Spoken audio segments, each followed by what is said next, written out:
In 1974, Washington told every homeowner to stop catching rain from their rooftops. They claimed it messed with nature's rhythm. They called it a threat. They declared every drop belonged to the state. Your grandpa ignored them, filling those rusty barrels behind the shed, just as his own father had done for decades. And here's the detail the news never covers. Researchers now confirm that small-scale rainwater capture actually cuts down on urban flooding and saves underground water supplies. The authorities had it completely reversed. Item number 7 on our list was officially labeled a public danger back in '68. Today, the Centers for Disease Control quietly admits that method works better than the modern replacement. Number 14 got outlawed in 3 whole states. The trade group that pushed that prohibition was bankrolled entirely by power companies who would bleed cash if you remembered the old ways. These 25 skills weren't lost because they failed. They were buried because someone got wealthy when you forgot them. Your elders built homes, raised kids, and weathered hard times using wisdom that took hundreds of years to refine. Then a single wave of rules, corporate commercials, and suburban land laws erased it in just 30 years. Before we dive in, make sure you subscribe. What you're about to hear isn't doomsday fiction. It's real American heritage. Your grandparents didn't need permission to survive. Let's get started. Number 25, rooftop rain capture with simple barrel redirectors. Before monthly water bills existed, your great-granddad rigged a maze of wooden troughs and earthen jars that grabbed every drop sliding off the farmhouse roof. 1 inch of rain on a 1,000-square-foot roof gives you over 600 gallons. He understood that like he knew the path of the sun. A decent summer filled holding tanks that lasted through autumn. The secret was a first flush bypass, a basic pipe that sent the initial gritty runoff away before clean water entered. He hammered his from scrap tin. You can assemble yours for about $2 of PVC. Colorado, Utah, and a handful of other states technically outlawed or limited this act for decades, pointing to water ownership laws.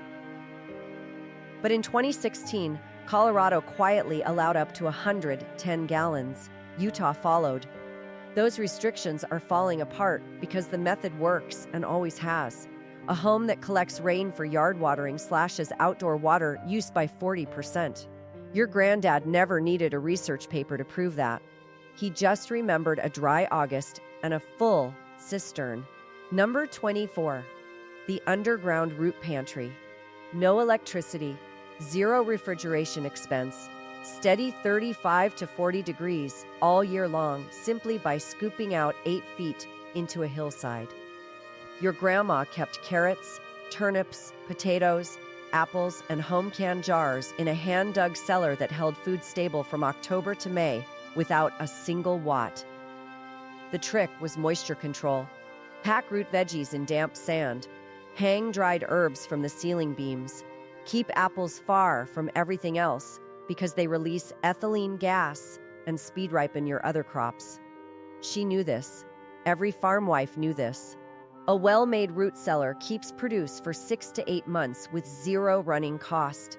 Modern construction codes in many counties now demand permits for any underground structure, even one you excavate by hand on your own land. That permit process can cost more than the cellar itself. Your grandparents never asked permission to store their own food.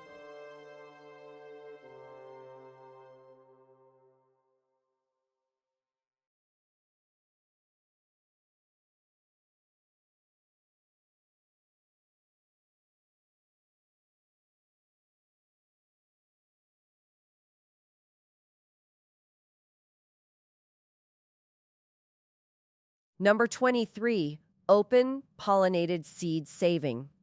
Every autumn, your grandpa walked the garden with a paper sack and gathered seeds from tomatoes, beans, squash, corn.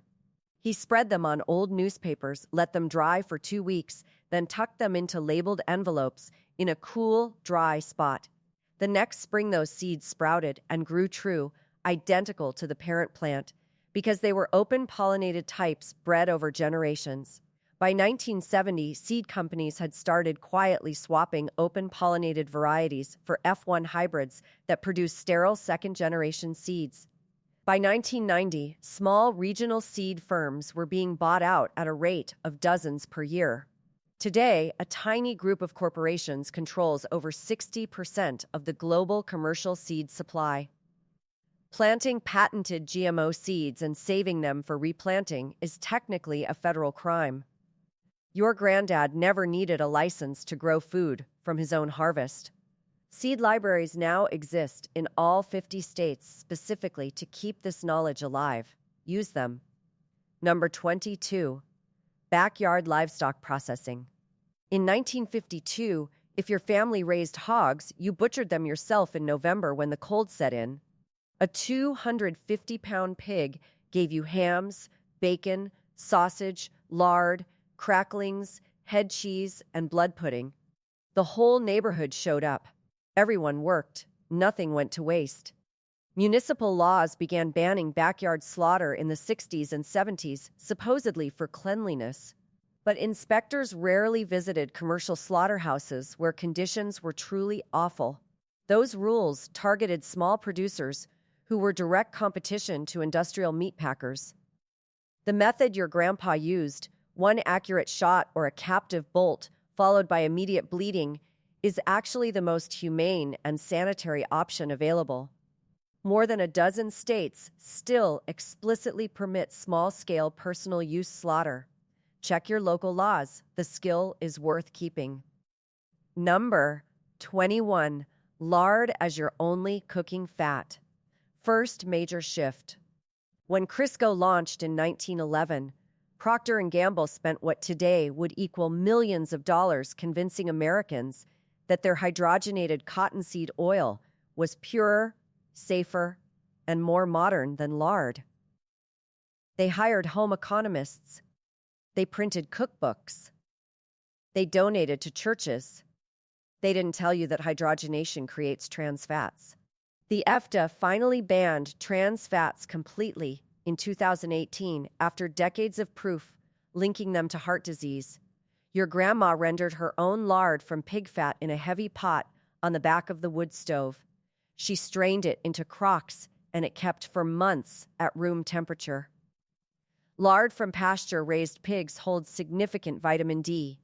Its smoke point beats olive oil. Its flavor is unbeatable for biscuits, pie crust, and fried chicken. We threw away the good fat to buy the dangerous one, and the industry that sold us the dangerous one funded the research that blamed lard. Some of the most respected food scientists in the country now say, your grandmother was right.